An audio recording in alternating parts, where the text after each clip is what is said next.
I'm Luke Summerhays, and I love Pancham. Bears are my favourite animals for a number of reasons. They can be both cute and fearsome in equal measure. They take the friendly shape of dogs, and pair it with the mirror of the human condition of apes and monkeys. They share a very similar environmental niche with humans, and appear in most of the same places we do. Our stronger shadow more in tune with nature. Giant pandas are almost none of that. Black and white goofballs who eat bamboo, fall out of trees, and are too lazy to propagate their own species. Panda bears are the adorable but slightly useless cousins on the bear family tree. Living only in select mountainous areas of China, often alongside the similar but unrelated red pandas.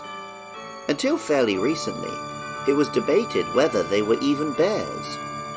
Now we know they are, and I embrace them as fully as their more competent relatives. Pancham is a fighting-type panda Pokemon, slightly more black in colour than a real panda, giving a mischievous grin and chewing a little leaf. Pokemon Moon explains, "There's no point to the leaf in its mouth, aside from an effort to look cool. It's mischievous, so it's not well suited to inexperienced trainers." And Ultra Sun tells us, "It follows Pangoro around like a henchman. When Pancham makes a big mistake, its leaf gets taken away." Real-life panda bears are pretty harmless, but they do have fangs and can do their best to intimidate if they have to.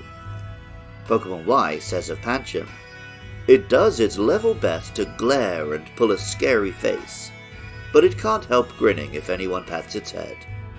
And Ultra Moon similarly says, "It's desperate to intimidate its opponents. Be nice, and to pretend to be scared if you catch it glaring at you intensely." The name Pancham combines panda with punch, and maybe champion.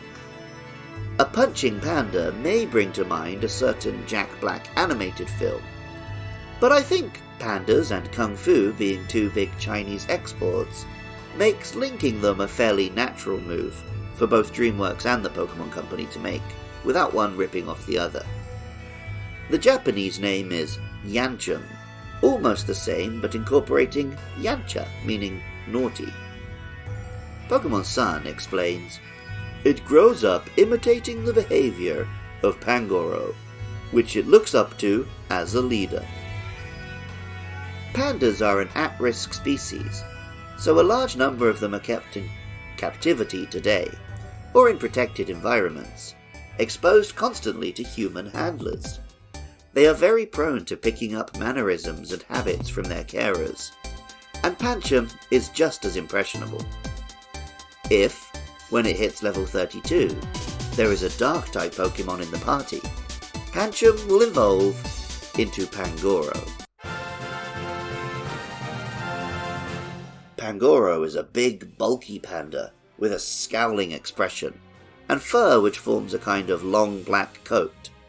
It chews a long stalk and, along with its new fighting and dark typing, looks every bit the delinquent. Ultra Moon says, "Pangoro is the type to talk with its fists.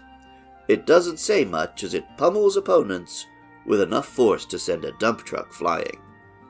And Pokemon Sword says, "This Pokemon is quick to anger, and has no problem using its prodigious strength to get its way.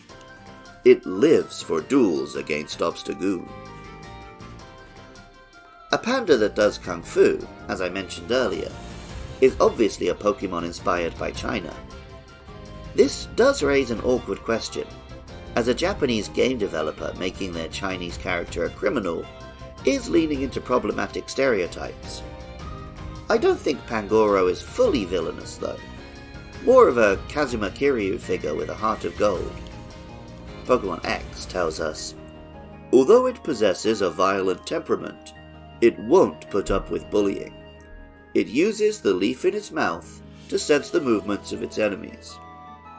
And Pokemon Moon says, "From the slight twitches of its bamboo leaf, It deduces its opponent's movements. It's eager to tussle, but kind-hearted towards its companions. When I first started this podcast, I took part in a Pokemon Draft League against other podcasts. I'm not a competitive player, and I did terribly, only winning one game. But my team name was Nagano Pangoro, after the Nagano Passero football club of my then home city. I don't think I used a Pangoro much though. Pangoro has incredible physical attack, and decent coverage with the dark and fighting type. But it lacks speed. Some players can make it work, with trick room teams or speed boosting techniques. But we needed to wait a couple of generations for a fighting and dark bear to truly dominate competitive Pokemon battling. This was the 6th generation, and it brought our 4th new bear-based Pokemon family. As I'm sure any listener can guess, I would gladly have a 6-bear Pokemon team, and even if Urshifu is technically better, Pangoro will always have a place in that roster. Music for Luke Loves Pokemon is by Jonathan Cromie. Artwork for the show is by Katie Groves. Funding is provided by fans at patreon.com/podcastiopodcastius. And you can get in touch on Blue Sky at Podcast Podcast, or check out my other shows at podcastiopodcastius.org. I love hearing from listeners. Next up are Furfrou and Esper, so hit me up about those or any other Pokemon. Even if you don't feel like doing any of that, thank you so much just for listening. I love Pancham, and remember, I love you too.